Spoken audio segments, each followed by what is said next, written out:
October 24th, 1944, Philippine Sea, 140 miles east of Samar Island. Vice Admiral Takeo Kurita commands the most powerful surface fleet Japan has assembled in 2 years. 4 battleships, including the 72,000-ton Yamato with her 18-inch guns, 8 cruisers, 11 destroyers. His mission is simple: smash through the American landing forces at Leyte Gulf and destroy General MacArthur's invasion before it can establish a foothold in the Philippines. The Americans have only one thing standing between Kurita's steel armada and complete disaster: a handful of escort carriers. Not the fleet carriers that won at Midway, not even the light carriers that fought at the Philippine Sea. These are escort carriers, nicknamed Jeep carriers or baby flattops. Converted merchant hulls with wooden flight decks. Maximum speed, 17 knots. Armor, virtually none. Each carries just 28 aircraft, most of them slow torpedo bombers and fighters designed for submarine patrol, not fleet combat. Kurita's battleships can make 27 knots and hurl shells the weight of small cars over 25 miles. His fire control systems are the finest in the world. On paper, this isn't even a fair fight. The statistics are stark. Kurita's center force displaces 378,000 tons. The 6 escort carriers of Taffy 3 under Rear Admiral Clifton Sprague displace 60,000 tons combined. Kurita's main battery guns total 68. Sprague's carriers have none, 0. At 6:47 a.m., Kurita's lookouts spot the American carriers on the horizon. What the Japanese admirals didn't know was that these weren't the only American carriers in the Philippine Sea. What they couldn't have imagined was that their dismissal of American industrial capacity was about to collide with the most devastating display of naval aviation power ever assembled. And what would happen in the next 3 days would fundamentally rewrite every assumption about carrier warfare that had existed since Pearl Harbor. The crisis begins 2 years earlier, in October 1942. The United States Navy faces an existential problem in the Pacific. At the Battle of Santa Cruz Islands, the carrier USS Hornet goes down. Combined with losses at Coral Sea, Midway, and the grinding attrition of the Guadalcanal campaign, the U.S. Pacific Fleet is down to just 2 operational fleet carriers, Enterprise and Saratoga. 2 carriers to cover the entire Pacific Ocean. Japan still operates 4 fleet carriers and several light carriers. The Imperial Japanese Navy's carrier pilots, veterans of Pearl Harbor and the Indian Ocean raids, remain the most experienced naval aviators in the world. Their Zero fighters outperform American Wildcats in almost every metric. Their torpedo bombers have already sunk 4 American carriers. The United States tries everything to bridge the gap. The Navy accelerates construction of Essex-class fleet carriers, but each takes 18 months to build. They convert cruiser hulls into light carriers, but these Independence-class ships are compromises, carrying just 33 aircraft and lacking armor protection. They even bring the ancient Saratoga, built in 1927, out of refit repeatedly despite her vulnerability to submarine attack. None of it is enough. Admiral Ernest King, Chief of Naval Operations, reviews the projections in November 1942. The earliest new Essex-class carrier won't commission until May 1943. The Navy needs at least 8 fleet carriers to maintain offensive operations across the Pacific. At current production rates, they won't reach that number until mid-1944. The strategic consensus is unanimous. The United States cannot sustain offensive operations in the Pacific without more carriers. The island-hopping campaign that will eventually reach Japan requires constant air cover. Amphibious invasions need carriers overhead for weeks at a time. Every naval engagement risks losing one of the irreplaceable fleet carriers. Admiral King proposes a radical solution in December 1942. Convert merchant ship hulls into auxiliary carriers. not fleet carriers, but smaller vessels that can provide air cover for convoys, conduct anti-submarine patrols, and support amphibious operations. The British Royal Navy has already built several of these escort carriers, converting merchantmen into small carriers that operate in the Atlantic. The U.S. Navy's Bureau of Ships immediately objects. Converting merchant hulls means sacrificing speed, armor, and aircraft capacity. These vessels would be death traps in fleet combat. They lack the structural strength to operate heavy aircraft. Their aviation fuel systems would be vulnerable to a single bomb hit. Senior naval officers call them combustible, vulnerable, and expendable, CVE, mocking their hull designation. But the stakes are catastrophic. Without more carriers, the Pacific offensive stalls. Japanese forces consolidate their defensive perimeter. The war drags on for years, perhaps a decade. Casualty projections climb into the millions. The Navy needs carriers immediately. Not in 18 months, not next year, now. Henry J. Kaiser has never built a ship in his life. The 60-year-old industrialist made his fortune constructing roads, bridges, and dams. He built the Hoover Dam ahead of schedule and under budget. He paved highways across the American West. He understands concrete and earth moving, not steel hulls and steam turbines. But Kaiser understands something the traditional shipbuilders don't: mass production. In 1941, Kaiser's shipyards in Richmond, California, begin building Liberty ships for the British. Traditional shipyards take 8 to 12 months to build a cargo vessel. Kaiser's yards, using prefabrication and assembly line techniques borrowed from automobile manufacturing, cut that time to 45 days. By late 1942, his yards are launching a new Liberty ship every 24 hours. On January 12, 1943, Kaiser sits in a meeting at the Maritime Commission in Washington. Though Navy needs escort carriers, fast. Admiral Howard Vickery, vice chairman of the commission, explains the problem. Traditional naval shipyards are backlogged with fleet carrier construction. The Navy needs someone who can build carriers quickly, even if they're not perfect. Kaiser asks a simple question: how is an escort carrier different from a Liberty ship? The naval architects in the room exchange glances. Everything is different. A carrier needs a flight deck, a hangar deck, elevators, catapults, arresting gear, aviation fuel systems, magazines for bombs and torpedoes. The engineering is completely different from cargo vessels. Kaiser listens to their objections, then makes his pitch. Give me the designs. I'll build you a carrier in 3 months. The room goes silent. 3 months. The Navy's own shipyards take 18 months to build an escort carrier. The British need 14 months.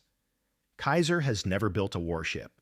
He's proposing to build the most complex vessel in the Navy's inventory in 1/6 the normal time. Captain William Callahan, the Navy's liaison to the Maritime Commission, shakes his head. Mr. Kaiser, with all due respect, you don't understand naval architecture. These ships require precision engineering, tolerances measured in thousandths of an inch, specialized steel alloys. You can't mass-produce a warship like you mass-produce a cargo ship. But Admiral Vickery sees something the others don't. The Navy is desperate, and Kaiser has a track record of achieving the impossible. Show me what you can do, Vickery says. Kaiser's team begins work on January 20th, 1943, at the Richmond Shipyard No. 3. The concept is brutally simple. Take a standard C3 cargo ship hull, slice off everything above the main deck, and weld on a carrier superstructure, no armor, minimal compartmentalization, a wooden flight deck to save weight, the absolute minimum equipment needed to launch and recover aircraft. Kaiser's chief engineer, Clay Bedford, has never designed a warship. He assembles a team of automotive engineers, construction supervisors, and welders. They study the Navy's escort carrier specifications and strip them down to essentials. Every component that doesn't directly support flight operations gets eliminated. Every system gets simplified. The Navy's Bureau of Ships sends Commander Joseph Worthington to observe. He arrives on February 3, 1943, expecting to find naval architects carefully drafting blueprints. Instead, he finds Kaiser's team already cutting steel. "Where are your detailed engineering drawings?" Worthington demands. Bedford points to a stack of rough sketches. "Right there." "These aren't engineering drawings. These are napkin sketches. You can't build a carrier from these. Watch us." Kaiser's yards use the same prefabrication techniques that revolutionized Liberty ship production. They build entire sections of the ship in parallel. The flight deck in one area, the hangar deck in another, the island superstructure in a third. Welders work around the clock. Cranes lift pre-assembled sections weighing 40 tons and drop them into place. The hull comes together like a giant jigsaw puzzle. On March 15, 1943, just 54 days after starting construction, Kaiser's team slides the first escort carrier into the water. They christen her USS Casablanca, CVE 55. Commander Worthington inspects the vessel and files a blistering report to the Bureau of Ships. This vessel violates every principle of naval architecture. The flight deck structure is inadequate. The aviation fuel system is a fire hazard. The hangar deck lacks proper ventilation. The arresting gear installation is substandard. This ship should never be commissioned. The Bureau of Ships agrees. Captain Callahan sends a telegram to Kaiser on March 18th. Construction methods unacceptable. Stop vessel fails to meet naval standards. Stop recommend cancellation of contract. Stop. Kaiser reads the telegram and picks up the phone to Admiral Vickery. "They're telling me to stop building carriers. Can the ship launch and recover aircraft?" "Yes." "Then keep building." The confrontation happens on April 2, 1943, in Admiral King's conference room at Maine Navy in Washington. On one side, Captain Callahan and Rear Admiral Edward Cochrane, Chief of the Bureau of Ships. They bring engineering reports, stress analysis calculations, and photographs documenting every deficiency in Kaiser's escort carriers. On the other side, Henry Kaiser, Admiral Vickery, and Vice Admiral John McCain, Deputy Chief of Naval Operations for Air. Callahan opens with the technical case against Kaiser's carriers. These vessels are structurally unsound. The flight deck flexes under the weight of landing aircraft. The hangar deck lacks adequate fire suppression. The aviation fuel lines use commercial-grade fittings instead of naval specifications. The arresting gear is mounted with bolts instead of being welded to the deck structure. He slides a photograph across the table. It shows a crack in Casablanca's flight deck discovered during trials. This crack appeared after just 12 arrested landings. A fleet carrier's deck would never crack like this. Admiral Cochrane continues the assault. Mr. Kaiser's production methods sacrifice safety for speed. His welders are automobile workers, not shipyard professionals. His quality control is non-existent. We've found dozens of defective welds in every hull we've inspected. Kaiser starts to respond, but Cochrane cuts him off. Furthermore, these vessels cannot survive combat. A single bomb hit will turn them into floating coffins. The wooden flight deck will burn. The unarmored hull will flood. The inadequate compartmentalization means one hit could sink the entire ship. The room erupts. Captain Callahan pounds the table. "We cannot send American sailors to sea in these death traps. This is criminal. Negligence disguised as innovation." Admiral McCain, a naval aviator who commanded carriers at Guadalcanal, raises his hand for silence. "Gentlemen, let me ask a simple question. How many fleet carriers do we currently have operational in the Pacific?"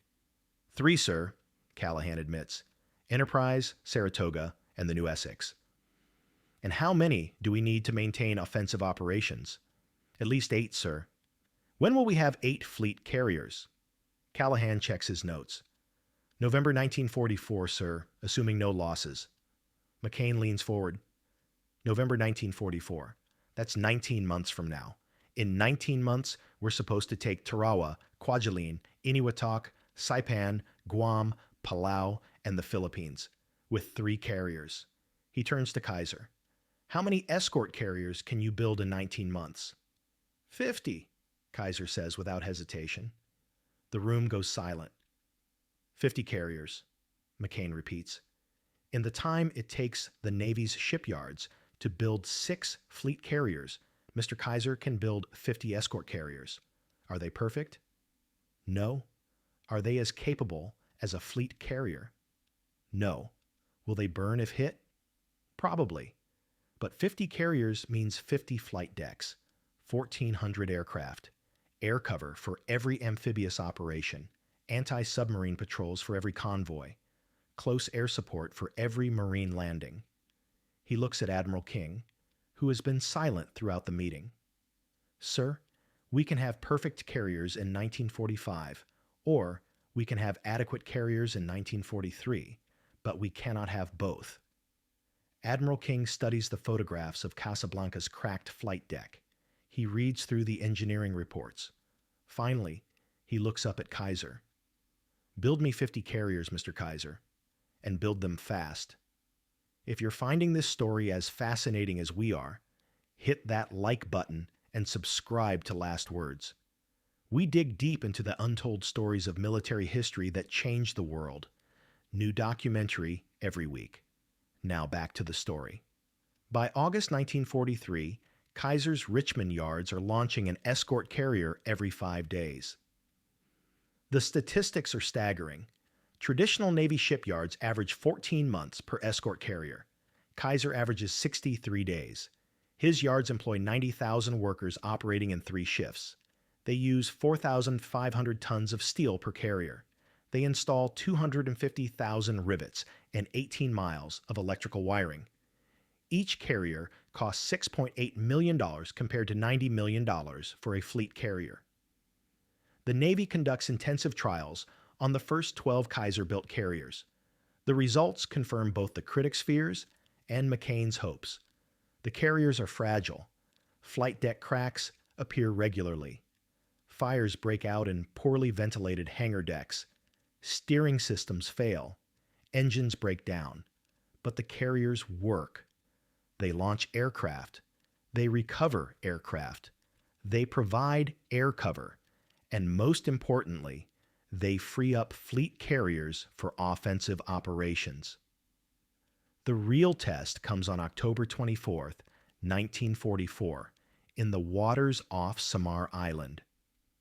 Rear, Admiral Clifton Sprague commands Task Unit 77.4.3, call sign Taffy 3. His force consists of 6 escort carriers, Fanshawe Bay, St. Lo, White Plains, Kalinin Bay, Kitkun Bay, and Gambier Bay.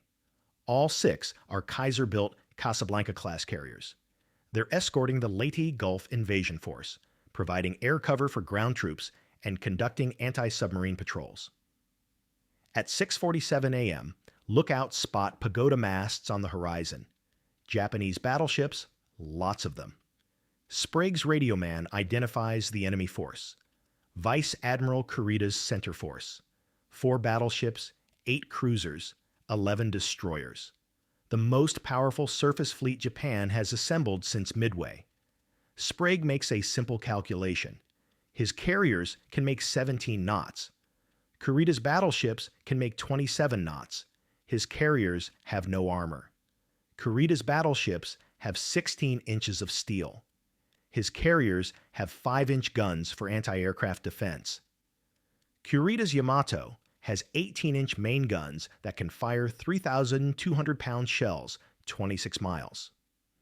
This is exactly the scenario the Bureau of Ships warned about. Escort carriers facing battleships in surface combat. It's a massacre waiting to happen.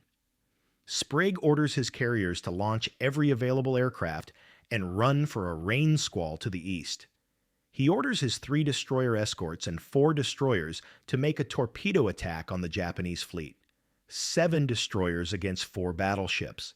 It's suicide, but it might buy the carriers time to escape. At 7:01 a.m., Japanese heavy cruiser Kumano opens fire at 35,000 yards. Shells bracket Fanshawe Bay. Colored splashes from die-loaded shells straddle white plains. The Japanese are finding the range. Lieutenant Commander Robert Copeland, commanding the destroyer escort Samuel B. Roberts, receives Sprague's order to attack. He turns to his crew over the intercom. This will be a fight against overwhelming odds from which survival cannot be expected. We will do what damage we can. The destroyers charge directly at Kurita's battleships, laying smoke and firing torpedoes. It's the naval equivalent of cavalry charging tanks, but it works. Kurita's force turns away to avoid the torpedoes, breaking formation and losing precious time. Meanwhile, the escort carriers launch every aircraft they have. Grumman, TBM Avengers, armed with torpedoes.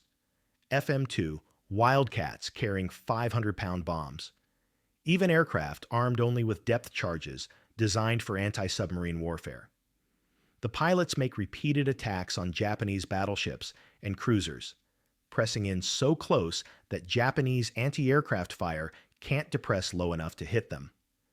Lieutenant Paul Garrison, flying an FM-2 from Kalinin Bay, makes 6 strafing runs on the battleship Yamato after expending his bombs. He has no weapons left except his 6 .50 caliber machine guns. The bullets bounce off Yamato's 16-inch armor, but Garrison keeps attacking, forcing the battleship to maneuver and disrupting its fire control. The battle rages for 2.5 hours. Japanese. Shells hit Gambier Bay repeatedly. At 8:50 a.m., she rolls over and sinks, the only American carrier ever sunk by surface gunfire. Destroyer escorts Samuel B. Roberts, Johnston, and Howell go down fighting. Over 100 beheaded American sailors die, but the escort carriers survive. 5 of the 6 Kaiser-built carriers escape. Their aircraft sink 3 Japanese heavy cruisers and damage 4 more. More importantly, they convince Kurita that he's facing fleet carriers, not escort carriers. The ferocity of the air attacks, the suicidal destroyer charges, the seemingly endless waves of aircraft, Kurita concludes he must be fighting the main American carrier force.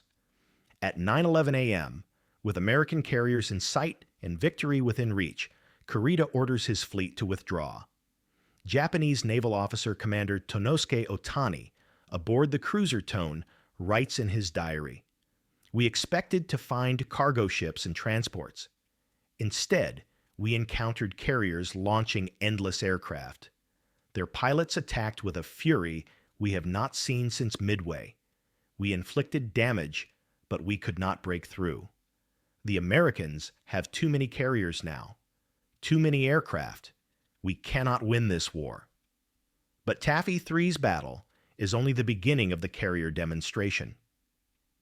On October 25, 1944, the full scope of American carrier power reveals itself. Vice Admiral Mark Mitcher's Task Force 38 arrives from the north. Not escort carriers, fleet carriers. 8 Essex-class fleet carriers and 8 light carriers. 16 carriers total. Over 1,000 aircraft. Combined with the escort carriers supporting the Leyte invasion, the Americans have assembled 28 carriers in the Philippine Sea. 28 flight decks, over 1,400 aircraft, the largest concentration of naval aviation power ever assembled. Mitcher's carriers launch massive strikes against the remnants of the Japanese fleet. On October 25th, American aircraft sink 4 Japanese carriers in the battle off Cape Engano, Zuikaku, Zuiho, Chitos, and Chiyoda. These are Japan's last fleet carriers, veterans of Pearl Harbor and the Coral Sea. Their destruction marks the end of Japanese carrier aviation as an effective force. The statistics tell the story of American industrial dominance. In the 33 months since Pearl Harbor, American shipyards have built 19 fleet carriers, 9 light carriers, and 77 escort carriers, 105 carriers. Japan has built 4 fleet carriers and 4 light carriers in the same period, 8 carriers total. The escort carriers prove their worth beyond the dramatic battle off Samar. They provide air cover for every major amphibious operation from Tarawa to Okinawa. They conduct anti-submarine patrols that sink 53 German U-boats and 19 Japanese submarines. They ferry replacement aircraft to forward bases, delivering over 21,000 aircraft to combat zones. They provide close air support for ground forces, flying over 65,000 combat sorties. The kill ratios vindicate McCain's decision. Escort carrier, aircraft sink or damage, 212 Japanese ships totaling over 580,000 tons. They shoot down 1,428 Japanese aircraft. The cost, 58 escort carriers damaged, 6 sunk. The exchange rate is devastating for Japan. Lieutenant Commander Edward Huxtable, a torpedo bomber pilot who flew from the escort carrier Manila Bay through 5 major campaigns, later writes, "We called them baby flat tops and jeep carriers. But those ships gave us a flight deck when we needed one. They weren't pretty, they weren't fast, but they were there. Every island we took, every convoy we protected, every submarine we sank, we did it from those Kaiser-built carriers." The German perspective provides additional context. Kapitänzersee Erich Topp, one of Germany's top U-boat aces, encounters American escort carriers in the Atlantic in late 1943. His war diary entry from November 18, 1943, reads, "Encountered American escort carrier with destroyer screen in mid-Atlantic. Attempted to close for attack. Carrier launched aircraft before we could reach firing position. Forced to dive. Depth charged for 6 hours. American carrier aviation has made the Atlantic untenable for U-boat operations. We cannot surface. We cannot charge batteries. We cannot hunt. The Americans have turned the ocean into their hunting ground." The lives saved by escort carrier aviation are incalculable, but significant. Convoy losses in the Atlantic dropped from 22% in early 1943 to 3% by mid-1944 once escort carriers provide continuous air cover. Amphibious assault casualties decrease by an estimated 40% when escort carriers provide close air support compared to operations without carrier support. Pilot rescue rates increase from 15% to 67% when escort carriers operate with the fleet. The scale of this industrial achievement is almost impossible to comprehend.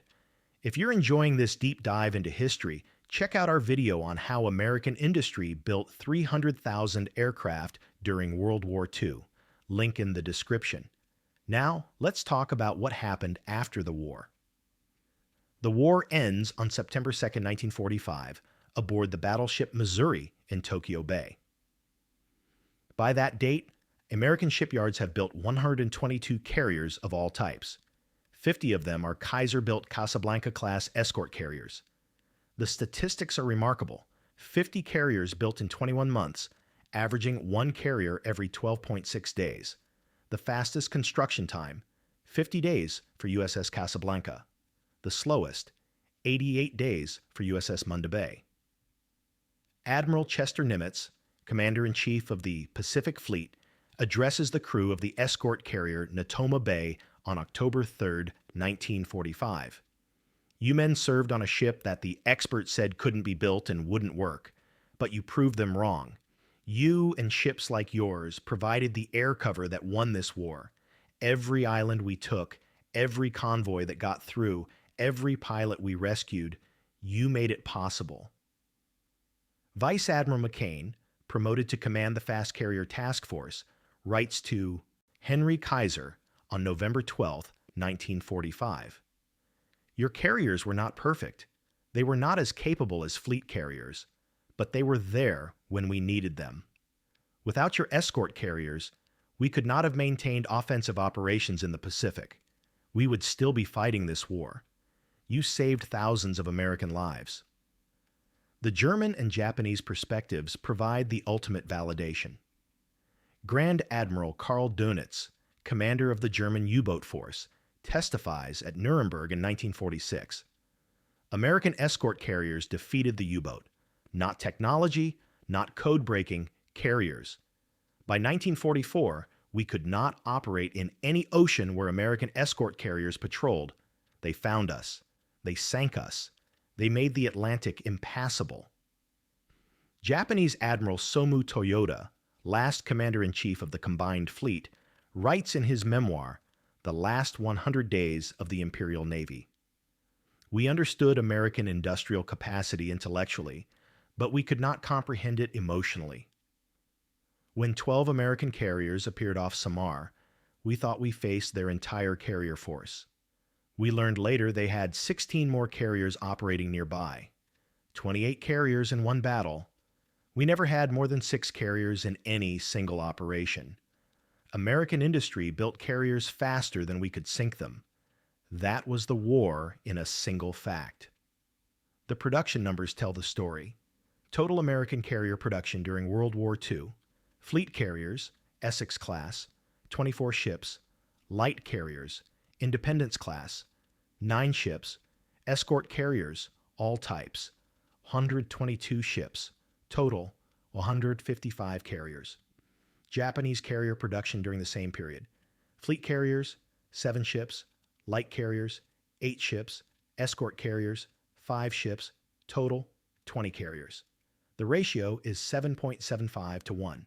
For every carrier Japan built, America built nearly 8. The modern legacy is profound. The concept of the escort carrier evolves into the modern amphibious assault ship. The USS America, LHA-6, commissioned in 2014, displaces 44,000 tons and operates F-35B Lightning II stealth fighters and MV-22 Osprey tiltrotors. She's essentially a modern escort carrier, providing air cover and close air support for marine amphibious operations.